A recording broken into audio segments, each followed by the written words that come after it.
Bonjour à toutes et à tous, ravi de vous retrouver sur 8 Mont Blanc. Nous sommes le vendredi 9 février 2024, il est 18 h, vous le savez, c'est l'heure du journal de la rédaction.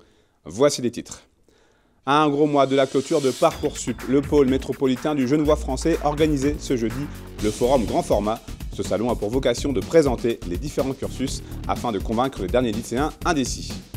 Et puis nous irons ensuite à Passy, dans le pays du Mont Blanc. La commune vient de débuter un chantier d'envergure, la mise en service d'un nouveau réseau public de chaleur plus propre et plus économique. Mais avant de développer ces titres, Robert Badinter est mort à l'âge de 95 ans. L'ancien garde des Sceaux de François Mitterrand s'est éteint cette nuit à Paris.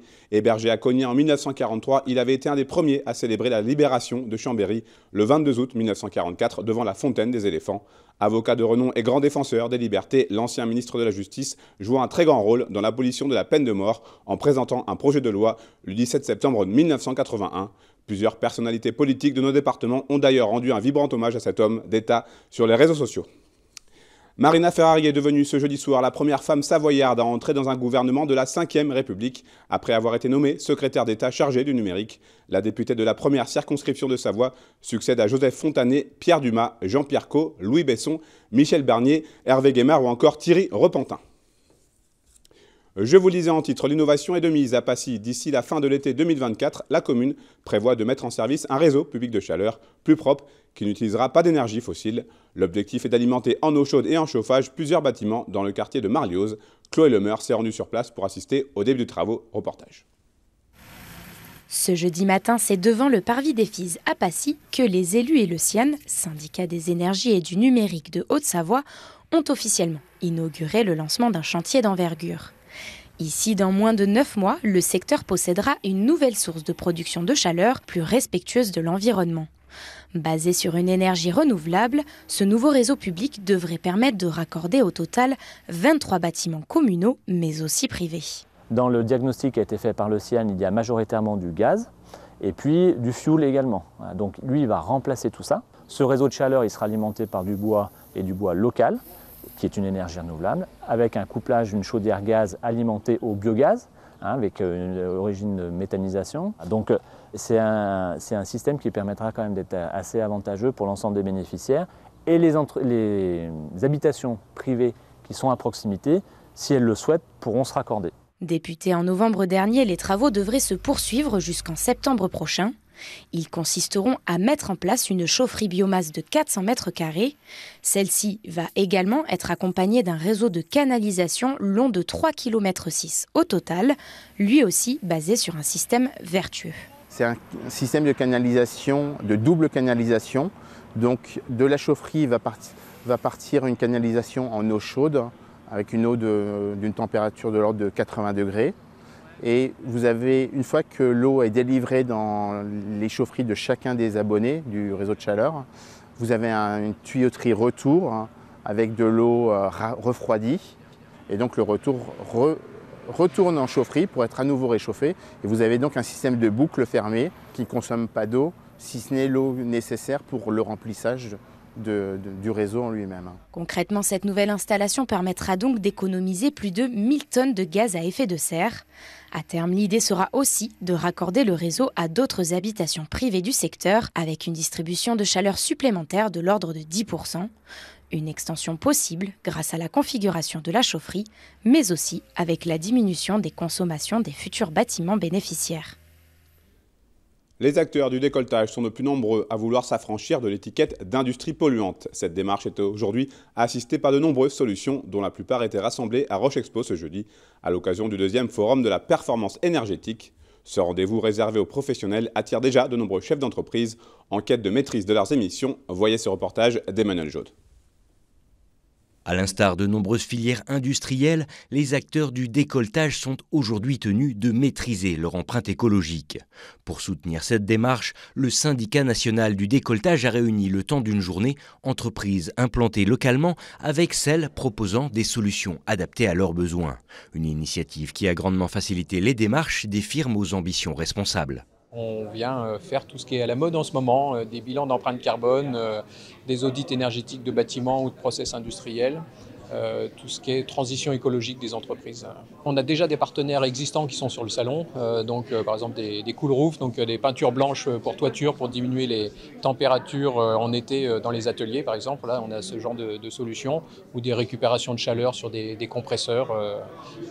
Voilà, on a pas mal de partenaires. Autant de solutions et de thèmes également déclinés sous forme de tables rondes et d'ateliers qui attirent chaque année un peu plus de clients aux entreprises positionnées sur le secteur des économies d'énergie. Le potentiel de client, il est déjà dans un premier temps sur des gros consommateurs. Vous avez par exemple une papeterie consomme beaucoup d'énergie. Les décolteurs, effectivement, ils ont beaucoup de... Il faut une entreprise, je dirais, qui a quand même déjà beaucoup de machines-outils qui consomment beaucoup d'énergie. Il faut savoir aussi que sur certaines de ces entreprises, vous avez aussi des aspirations importantes. Des gros ventilateurs pour aspirer les poussières, aspirer dans ces usines-là, quoi, en fait. Donc, chez les décolteurs, ça peut être intéressant. On peut avoir des gains d'énergie importants. Des réductions d'émissions impactant directement le portefeuille des entreprises.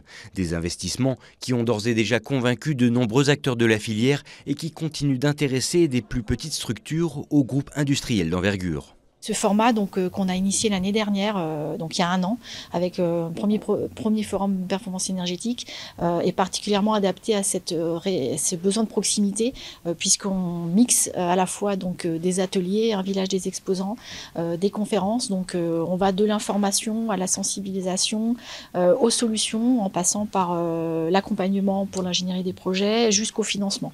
Un premier rendez-vous pour les acteurs du décolletage cette année qui se recroiseront dès le mois prochain à l'occasion du CIMODEC, le grand salon de la filière qui accueille chaque année plus de 500 marques mondiales de machines-outils spécialisées en décolletage.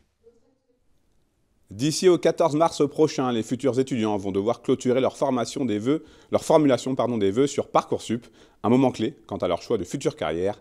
Si certains ont déjà une idée bien précise de ce qu'ils souhaitent faire après le baccalauréat, ce n'est pas le cas de tout le monde.